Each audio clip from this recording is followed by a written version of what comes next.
K M. ഷാജഹാന് ജാമ്യം ലഭിച്ചത് CPM-നെ സംബന്ധിച്ചിടത്തോളം അടുത്ത കാലത്തെല്ലാം കിട്ടിയ ഏറ്റവും വലിയ നാണക്കേടാണ്. CPM-ന്റെ വനിതാ നേതാവ് KJ ഷൈനെതിരായ സൈബർ ആക്രമണ കേസിലാണ് ഷാജഹാന് ഇപ്പോൾ ജാമ്യം ലഭിച്ചിരിക്കുന്നത്. എറണാകുളം CJM കോടതി ജാമ്യം അനുവദിച്ചപ്പോൾ ഷാജഹാന് വിജയം എന്നതിനപ്പുറം കേരളത്തിലെ മുഴുവൻ CPM-നും ലഭിച്ചിരിക്കുന്ന ഏറ്റവും വലിയൊരു തിരിച്ചടിയാണ്. കാരണം CPM-നെ നിരന്തരം ആക്രമിച്ചുകൊണ്ടിരിക്കുന്ന ഷാജഹാൻ നടത്തിയ ഇത്തരത്തിലുള്ള ഒരു അപവാദ പ്രചരണം എന്ന് CPM പറയുന്ന ഒരു കേസിൽ അദ്ദേഹത്തെ മിനിറ്റുകൾ വെച്ച് അറസ്റ്റ് ചെയ്ത പിണറായി വിജയൻ്റെ പോലീസ് അത് അത്രയും വലിയൊരു കുറ്റം എന്നുള്ളത് കേരളത്തെ പറഞ്ഞു പഠിപ്പിച്ചു. പക്ഷേ കോടതി അതിനെ നിശിതമായി വിമർശിച്ച് പോലീസിൻ്റെയും സർക്കാരിൻ്റെയും നടപടികളെ വ്യക്തമായി ചൂണ്ടിക്കാട്ടിക്കൊണ്ടാണ് ഷാജഹാന് ജാമ്യം നൽകിയത്. അറസ്റ്റിൽ പോലീസ് നടപടിയെ ചോദ്യം ചെയ്തുകൊണ്ടാണ് കോടതി ജാമ്യം അനുവദിച്ചിരിക്കുന്നത്.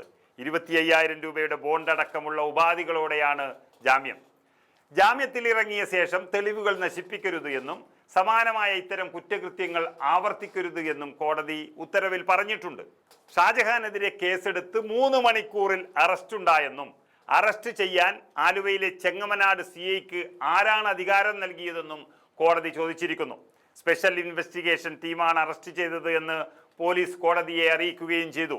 പിണറായി വിജയൻ്റെ പോലീസും സർക്കാർ അഭിഭാഷകനും എല്ലാം കെ.എം. ഷാജഹാനെ ഏത് തരത്തിൽ പൂട്ടണമെന്ന് അന്വേഷിച്ചു വരികയായിരുന്നു. അത്രയ്ക്കും എല്ലാ പഴുതുകളും അടച്ച് കെ.എം. ഷാജഹാനെ അകത്തിടാനായിരുന്നു ഈ സർക്കാരിൻ്റെയൊക്കെ തീരുമാനം.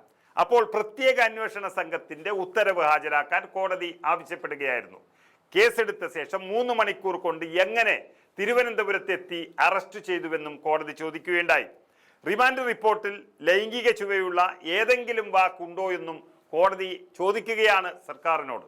കേസിനാസ്പദമായ വീഡിയോയിൽ KJ ഷൈനോടുള്ള ചോദ്യങ്ങളല്ലേ ഉള്ളത് എന്നും കോടതി പ്രോസിക്യൂഷനോട് ചോദിച്ചപ്പോൾ സർക്കാർ അമ്പരന്നു എന്ന് തന്നെ വേണമെങ്കിൽ പറയാം. കേസിനാസ്പദമായ വീഡിയോയിൽ അശ്ലീലമായ ഉള്ളടക്കമുണ്ടോ എന്നും കോടതി ചോദിച്ചുകൊണ്ടേയിരുന്നു.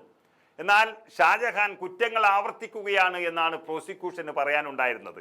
അതായത് 100 കണക്കിന് യൂട്യൂബ് ചാനലടക്കം സമൂഹ മാധ്യമങ്ങളും ഓൺലൈൻ ചാനലടക്കം ഉള്ള കേരളത്തിൽ ഷാജഹാനെ തന്നെ തെരഞ്ഞുപിടിച്ച് പറയുന്നത് അദ്ദേഹം പിണറായി വിജയൻ്റെ ഒരു ശത്രുവാണ്.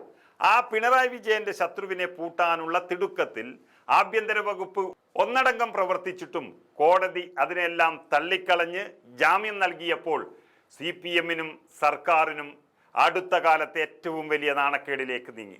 കൂടുതൽ ചോദ്യം ചെയ്യുന്നതിനായി കസ്റ്റഡിയിൽ ആവശ്യപ്പെട്ടുവെങ്കിലും കോടതി ഈ ആവശ്യം തള്ളിക്കൊണ്ട് ജാമ്യം അനുവദിക്കുകയായിരുന്നു ഷാജഹാന്.